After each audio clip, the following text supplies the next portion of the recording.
Doug Ford has accused school boards of indoctrinating students as he weighs in on whether parents have a right to know if their child is going to change their pronoun.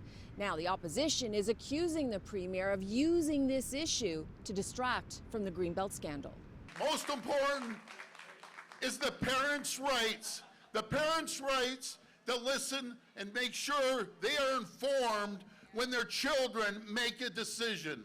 They can't, it's not up to the teachers, it's not up to the school boards to indoctrinate our kids. The premier was speaking at his Ford Fest rally in Kitchener Friday night with supporters and protesters in attendance. He echoed the stance taken in New Brunswick and Saskatchewan, saying parents should be told if their child wants to change their gender identity. Then he took it a step further and slammed school boards. I can't even figure out what school boards do nowadays, by the way. The Greenbelt scandal has taken a toll on the premier. An Angus Reid poll released on Friday shows he's at his lowest approval rating yet during his time in office.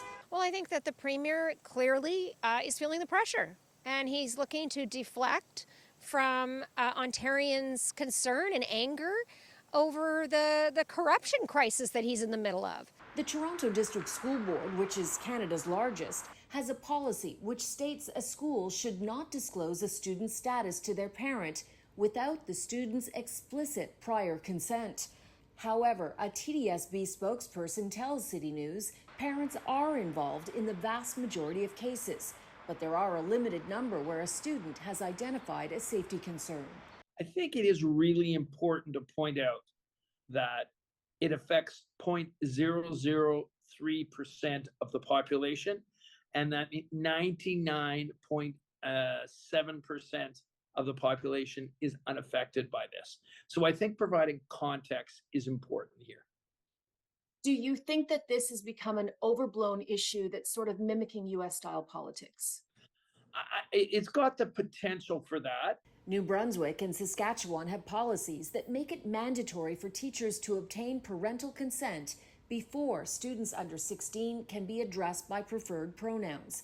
In a statement today, a Ford spokesperson wrote, "We're confident in the existing protocols and are not currently exploring any legislative changes." So why then would the premier wade into this debate? I think the premier has a really long history of kind of shooting from the hip and saying what's on his mind. I highly doubt that this was something strategic. Then again, given Ford's Greenbelt polling, raising the issue doesn't hurt.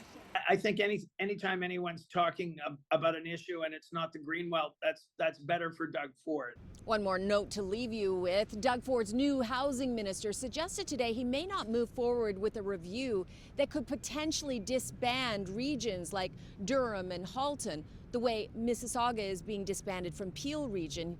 Paul Calandra says instead he wants to focus on housing.